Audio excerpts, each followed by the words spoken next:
ফাইসাল ভাই, রমজান মাসে আমরা কি কি পাচ্ছি? আচ্ছা, রমজান মাসে আপনি হলো 5টা থেকে আমার দোকান খোলা থাকবে। বিকাল 5টা? মানে আমার সারাদিনই দোকান খোলা থাকবে, মানে সকাল এলো 10টা থেকে খোলা থাকবে, রাত্রি 12টা পর্যন্ত।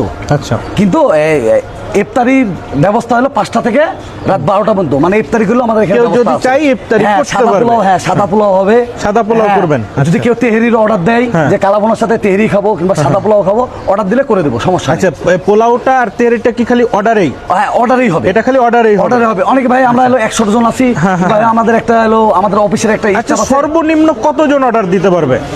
আপনি 10 জন অর্ডার দিলেও আমি 10 জন অর্ডার দিলে রান্না করে দিতে পারবেন, যদি কেউ তেহারি বা পোলাও ভাই জাতীয় এগুলো আমাদের কিছু- জন্ম থেকে আমার বাবা দেখছে হোটেল, আমাদের ব্যবসায়ী হলো বাবুর্চি। মানে আমাদের রান্না কোনো রান্না দিয়ে নাই। জি ভাই আমরা সব পদে রান্না করবো, আপনার রোস্ট বলেন, কাচ্চি বলেন, তেহেরি বলেন, সব পারবো ভাই। জি, জি। কিন্তু ভাই আমাদের কাছে যা পাবেন ভাই একবার ন্যাচারাল, একবার টাটকা। জি। আমরা কোনো ফ্রিজ পাবেন না। জি ভাই। একবার টাটকা, আবার ষাঁড় গরুর মাংস। আমার কষে আবার বলছে, মনে হয় আপনাদেরকে শুনছেন, ভিডিওতে দেখছেন, আরো অনেক ভিডিওতে, যে 1 কোটি টাকা দেবো কোনো অসুখ গরু যদি প্রমাণ করে দিতে পারে। জি জি। তা আমরা ওইবার আবার ওই কষেও আমার 3 কোটি থেকে ওদের থেকে নিই। ওর দাদার কাছ থেকে, ধরেন ওর বাপের কাছ থেকে নিচ্ছি, ওর ছেলের কাছ থেকে আমরা নিচ্ছি। দেখ, ধন্যবাদ ভাই। দেশের বাইরে কি করে বলবো? ফাইসাল মামা, এটা কি ফুল প্যাকেজ দিচ্ছেন? ফুল প্যাকেট মামা কত নিচ্ছেন? 340 টাকা মামা। শ্বশুর বাড়িতে গেলেও এরকম করে খাবার দিবে না মামা, ফাইসাল মামা দিবে। দেখবেন যেরকম খাবেন, সেরকম।